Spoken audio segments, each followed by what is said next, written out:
What's going on, guys? In this video, I'm going to be breaking down episode 15 of Attack on Titan season 4, in which Zeke's full backstory was revealed and Grisha's parenting skills were nowhere to be seen. This episode in particular did raise a lot of questions, such as why Eren seemingly wants to end the Eldian race, not to mention why the Yaeger brothers didn't just make contact in Marley. So today I'll be talking about all of that, as well as the other parts that I felt needed explaining. Before we begin, be sure to hit that sub button if you haven't already, and also I'd appreciate if you drop a like because it does help out the video. Okay, so episode 15 is called Soul Salvation, and its purpose was to show us Zeke's true plan and how his childhood led him to this point. Until recent episodes, we believed there were two sides in this conflict going on, with the first side being Marley, who wanted to destroy Paradis, and the second side being Paradis itself, who wanted to use a partial rumbling of the earth to protect the island before Marley could launch an attack. What we now know based on recent episodes is that there is a third side in this equation led by Zeke, and his end goal is different to both what Marley want and it's different to what Paradis want as well. Whereas Marley would like to obliterate the Eldians on Paradis with military force, Zeke instead wants to ensure that all Eldians never have to suffer again. In his mind, being born an Eldian is a curse that only leads to suffering, and it would have been better if they were never born in the first place. There are many characters who do not share this opinion, but Zeke genuinely believes that he'd be saving Eldians from suffering if no more were ever born again. Looking back into his childhood, it was also pointed out that Zeke is a person who isn't really interested in war, and we saw that earlier this season when he regretted having to solve conflicts in this way. During his life, Zeke has still participated in war, but similar to Eren Kruger, I'm sure Zeke feels like the bad things he's done were necessary sacrifices. Anyway, the point I'm making is that when you combine his desire to save Eldians from suffering and his desire to avoid war, his plan is therefore to peacefully end the Eldian race without conflict. This is where Eren comes in, as in order for Zeke's grand plan to happen, he needs his younger brother to do two things. Number one is that once they make contact, Eren will be able to use the Founding Titan, and with that power he can stop Eldians from having the ability to reproduce, meaning the race will slowly die out over the next 100 years. Number 2, in order to guarantee that Eldians on Paradis can peacefully go extinct like Zeke wants, Eren needs to do something to ensure the island will never be attacked again. He can accomplish that by triggering a partial rumbling of the earth, as its unparalleled destructive power would make every nation too afraid to attack the island. As you can see, Zeke's overall goal is different from both the other sides, but he's made it this far by pretending he was on Marley's side, then pretending he was on the side of the island, when really he had his own motivations all along. However, his mission can't be completed without the Founding Titan, which is why his predecessor told him to find a founder he could trust. Zeke's Royal Beast Titan is simply a key that will allow Eren to unlock his power, but ultimately it is Eren who will decide what happens next. When they spoke in Marley, that's when he felt like Eren was someone who would fulfill his plan, which is why he started tearing up. You may then be wondering why they didn't just touch back then, and the truth is there are a couple of good reasons for this. Firstly, the fact that Zeke had already been sending his spinal fluid to Paradis for about 3 years, it shows us that he always intended to go to the island and seize control. In fact, in his original proposal, Zeke stated he wanted to live there for the remainder of his years, although that line of dialogue was skipped over in the anime. By waiting before they made contact, Zeke was able to play both Marley and the military on Paradis and ensure his safe arrival on the island. We know from episode 14 that he and Eren had agreed a time and place in which to do the plan once they were on Paradis, and now they're in a much better position as the Yaegers are in control and Eren has support all across the country. Secondly, given that they already had a plan in place, there was no reason to deviate from that, especially as Eren had only just gained Zeke's full trust. If they had touched early, then Eldians across the globe would have felt their bodies being tampered with, not to mention that a partial rumbling of the earth is necessary for Zeke's full plan, but they couldn't just do that out of nowhere, or else many Eldians on Paradis would be killed. Remember that when you're going to do a partial rumbling, you need to evacuate the area you're going to be rumbling, because if you don't, then a lot of people are going to die either by being crushed by the Titans, or by the rocks falling down. That's why Shiganshina was going to be evacuated by the military beforehand. So as you can see, Eren and Zeke just doing the full plan out of nowhere, it just would have been terrible. As a random side note, Zeke gave his brother a baseball during this conversation, and this is the same ball that Falco was asking about in episode 4. With that explained, let's get into Zeke's tragic backstory, which caused him to be the way he is. It starts with Grisha and Dinah taking their son out of the Libero internment zone, because if Eldians get a special permit, then they are allowed to leave for short periods. Zeke seems to be around 4 years old at this point, and the reason his parents took him to this tower was to get a good view of Libero itself. We can see the Eldians in the internment zone are confined by this large wall, which has very blatant parallels to the Eldians on Paradis as well. Whereas Eren was caged in due to the dangerous pure titans outside the walls, Zeke was caged in by a society that despises the Eldian race. If you think about it, this scene in particular was really ironic, as this cleaner verbally abused the Yaeger family and detested the fact that Eldians were still having children. The irony is that out of all the people in this interaction, Zeke would grow up to agree more with the cleaner than his own parents, which is literally the opposite of why they took him to this tower. Following on from this, the anime flashes forward to when Zeke is a warrior candidate, and at this point in time, all the kids were competing to inherit the Beast Titan. The way he struggled to compete reminded me of a young Reiner, but it's funny to compare the reasons they were struggling. Reiner arguably had the most desire to become a warrior out of anyone, but he lacked the natural talent that was required to be the best. Zeke on the other hand was blessed with royal blood, and in theory he should have been the best candidate out there, but he lacked the drive to actually become a warrior.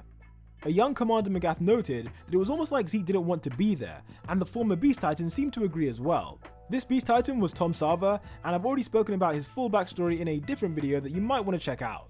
From observing Zeke on a couple of occasions, Tom felt immense sympathy for the boy, as he could tell from the beginning that being a warrior is not something he wanted to do.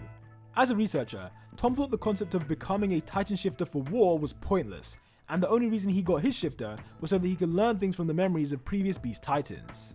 He and Zeke were therefore similar in that they lacked the desire to fight for Marley, and by playing catch together, they built a father-son relationship over the years. Zeke was lacking a proper father figure at home because Grisha simply used his son as a tool to fulfill the plan of the Eldian restorationists. We saw how Zeke's parents would constantly leave him at his grandparents' house while they attended their restorationist meetings, and rather than playing with his son, Grisha used all the boys' free time to study instead.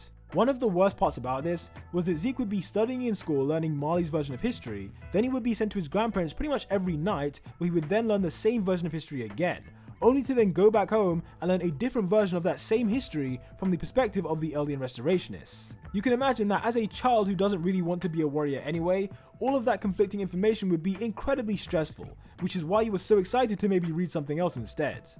Back at training, Commander Magath had been monitoring Zeke's lack of progress for a while and effectively expelled him due to a lack of desire. In the commander's words, Marley would never give a Titan to a candidate like him, but by pure coincidence, this was the same day that Zeke first encountered Tom. There was a nice bit of foreshadowing here, as Ksaver tells the boy that he'd make a good pitcher, and in the future Zeke's pitching assault became his main weapon as the Beast Titan. I doubt either of them thought this would be the end result of them playing catch, but life comes at you fast. An important thing to note is that Zeke playing with someone was such a rarity that he ran home excitedly to tell his parents. That just gives you some idea of how his childhood was anything but normal, and it actually led to one of my favourite moments of the episode. Grice was Falco's uncle and a high-ranking member of the Eldian Restorationists, and he had come to Grisha's house to inform him that Zeke was probably not going to be chosen as a warrior. Like I said, Magath told the boy he had no chance, which meant that even Eren Kruger would not be able to influence the military's decision. You can't help but feel sorry for Zeke in this scene, as the pressure placed on him was unbelievable. Imagine hearing that you specifically have a once-in-a-century chance to save your race. Like, that's a lot of expectation for one child to tolerate, and I just think Zeke, he was never going to live up to it. This moment was the perfect chance for Grisha to question if his son really wants to be a warrior, but the thought never even crossed his mind. We see later in the episode that Zeke was content to live his life inside the walls of Libero, which is the polar opposite to his brother on Paradis, who felt trapped within the walls and desperately wanted freedom. In that way, Eren is the child that Grisha thought Zeke was going to be, and his mistake was not realizing that his oldest son just wanted to be a normal kid and, have a real father. Years later, after Zeke had reported his parents, you would assume he had no more reason to be a warrior candidate, but my assumption is that he remained with them so he could keep playing catch with Tom. After all, it was the thing he enjoyed doing the most, and the only way they'd get time to play is if he stuck with the warriors. From his conversation with Tom, we learned that the Founding Titan was once used by a previous king to alter the bodies of every Eldian and make them immune to a specific disease. This is what triggered Zeke to remember the words of that random Marleyan cleaner, because if the Founding Titan can alter the bodies of Eldians, then surely it could also remove their ability to reproduce. By doing this, the world would never have to live in fear of Titans again, and Eldians themselves would no longer have to suffer. Of course, this was just a hypothetical situation that Zeke happened to think of, but you can tell he didn't seriously intend to do anything until he heard about Tom's past. Like Zeke, Ksaver also believed it would have been better to have never been born, as his Marleyan wife killed herself and his son once she found out he was an Eldian. Minor spoilers ahead, but as Tom reminisces about his past, you can see there was a sheep plushie next to him. Previously, when we saw Zeke's past in Season 3, he was playing with a MONKE plushie, and that's what he became as the Beast Titan. So the implication of putting this sheep next to Tom is referring to what his Titan is. I know a lot of people to this day think he had a whale Beast Titan, but no, if he had a whale, then trust me, this would have been a whale plushie instead. When Zeke eventually inherited the Titan from Tom, the ceremony was held in this special room that was later used for Porco and the other warrior candidates. Something worth pointing out is that after Zeke ate the Beast Titan, he emerged from the smoke holding Ksaver's glasses in his hand and refers to Tom as his father. This is a direct parallel to when Eren ate Grisha, as he initially woke up holding his father's glasses as well. In Zeke's case, he went on to wear those glasses pretty much for the rest of his life up until now, and that was his way of honouring his adopted father. Before Tom died, he told Zeke that he would always be watching over him, which is why later in the episode, present-day Zeke said he hoped Ksaver was watching. Moving on, during Season 2, you'll remember how the Beast Titan arrived on Paradis Island to see what was going on, whilst in the finale, Reiner and Bertolt witnessed Eren using the Founding Titan. Here we get a new flashback to after those events, in which Reiner informs Zeke of the intel they've gathered. With the knowledge that Eren's father is a missing doctor called Yaeger, he deduced that his father had survived being sent to the island and that Eren must have been indoctrinated in the same way that he was. That's why in Season 3, he said they were both victims of Grisha because he assumed his brother was forced to become an eldian restorationist, although as we know that is just not true. Another detail is how Reiner mentioned that Eren's father left info in Shiganshina, and there's a reason I love this part specifically. Obviously Reiner and Bertolt have no idea who Eren's father is. As far as they know, he was just a regular guy who was born on the island. To Zeke though, he knows from personal experience that Grisha would have left something relevant to the eldian restorationists, and because he thinks that Eren has been brainwashed, that's why he was so confident that Eren would return to the basement soon. Next thing to explain about this episode is Eren apparently betraying the people of Paradis Island, because up until now we thought that he was fighting to save them from the outside world, but now it seems like he's doing the opposite by helping Zeke to end the eldian race. The question is, why would Eren agree to do something like this when it seems fundamentally opposed to his nature? And there are two possible answers which we'll get to in a minute. When talking to his brother, Eren refers to this incident when he kissed Historia's hand, as back then he unlocked the full memory of when Grisha killed the royal family. His facial expression indicated he had seen something super messed up, and here he talks about how he felt the royal children being squashed like bugs. This is where the conversation takes an unexpected turn, because Eren fully acknowledges that Grisha had to squash those children, otherwise Eren himself would have been eaten by the royal family by now. In this moment, Eren admits that Grisha's actions allowed him to live, and unlike the royal family, he is not restricted by the vow to renounce war. Those sound like the words of someone who agrees with his father's actions, yet in the same breath, Eren goes on to say that both he and his father were wrong. His logic is that if Eldians were never born, then they wouldn't have to suffer in the first place, which is the same line of thinking to both Zeke and Tom. By saying this, he visibly surprises his brother, but also gains his trust, which is necessary if they're going to make contact. As I mentioned, there are only two reasons why Eren would say what he said, which is that either he does genuinely believe it, or he doesn't and he's just lying. Starting with that first option, let's examine why Eren would actually believe that it would be better to have never been born. Back in the Uprising arc, that was the first time that Eren was told of what his father did, and he showed real remorse for those actions, even going as far as to ask Historia to kill him. On top of that, he's also had his fair share of suffering over the years, with of course the biggest moment being his mother being eaten by a titan. Therefore, it is definitely plausible that Eren could buy into Zeke's ideology, especially as he was already willing to die for Grisha's actions. Contrarily, he could be lying instead because Zeke's idea to sterilize Eldians is the opposite of freedom. Since the beginning, Eren has fought for freedom in many forms. First, he wanted the freedom to freely leave the walls, and then once that was accomplished, he wanted Paradis to be free of their enemies from the outside world.